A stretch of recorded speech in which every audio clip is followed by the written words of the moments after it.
Welcome to this explainer. Right now, every market is incredibly crowded, right?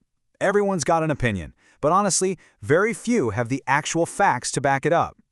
Today, we're unpacking exactly how data-driven research can totally transform a company from a mere commentator into a primary industry source.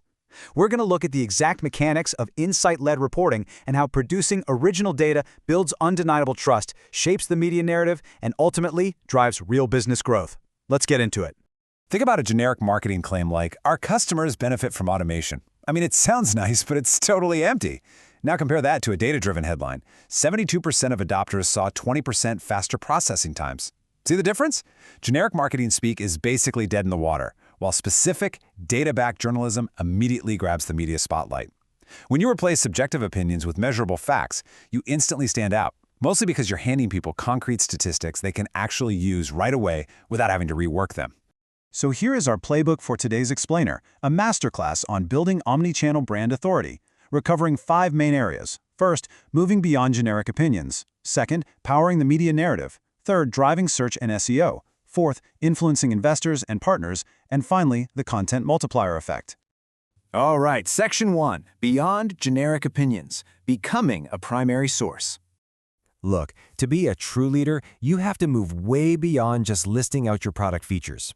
Real thought leadership means you're consistently viewed as a credible source of original data, evidence-based insights, and structured findings in your sector.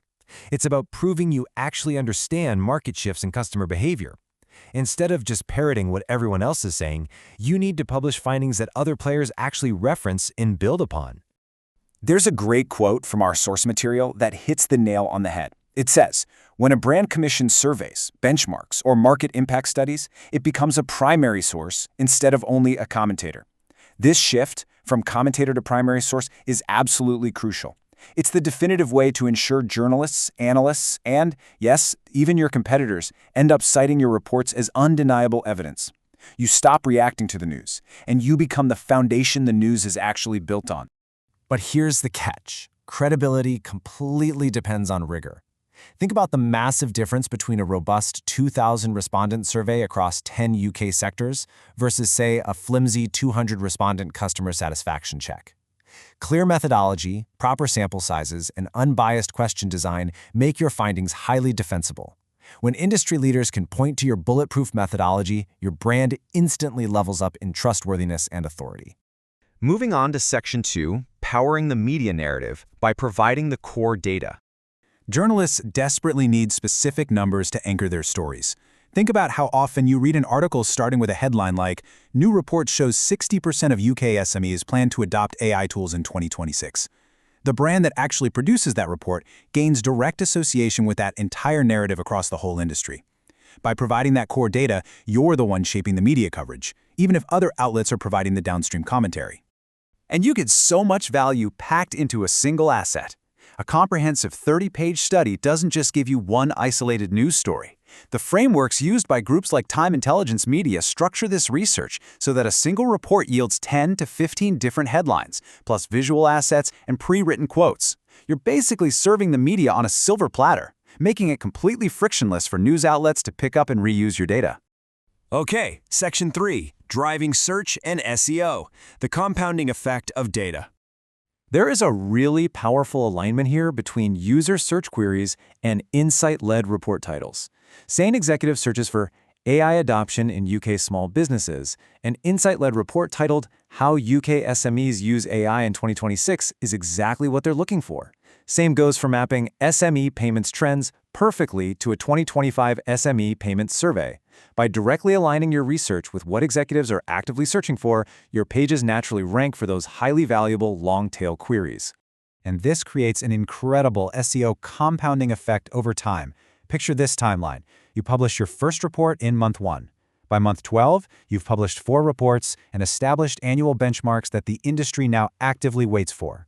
By month 36, you've built a formidable backlink profile, accumulating maybe 100 to 200 high-quality editorial backlinks from relevant domains. This kind of consistent, data-driven authority compounds your visibility in a way generic blog posts literally never will. Plus, you can leverage that core document to supercharge your entire website's internal linking strategy. You place the main report right at the center, surrounded by 10 to 15 supporting blog posts that all link back to it.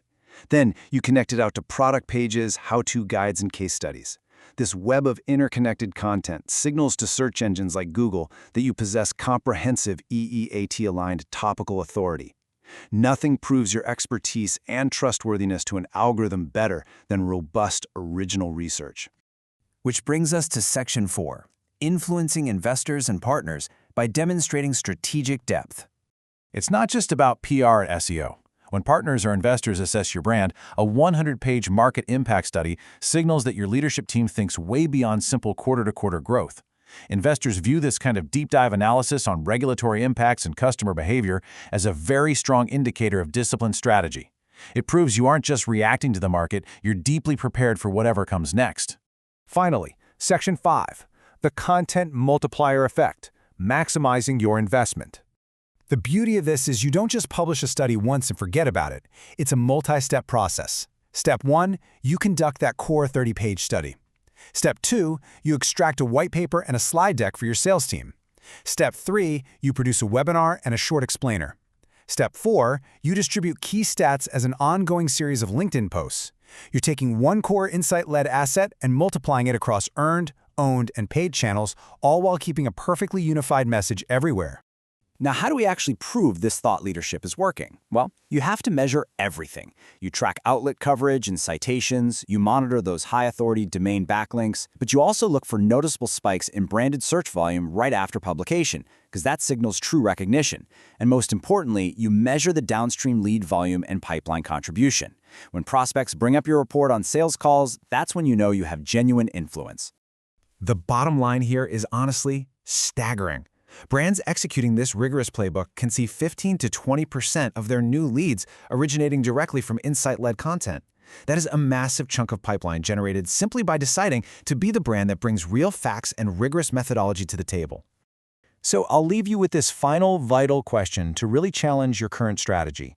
Is your brand a commentator or a primary source? Are you just reacting to trends, or are you defining them with hard data? Thank you so much for joining this explainer, and I hope this framework helps you rethink your content strategy and empowers you to build undeniable data-driven authority in your space.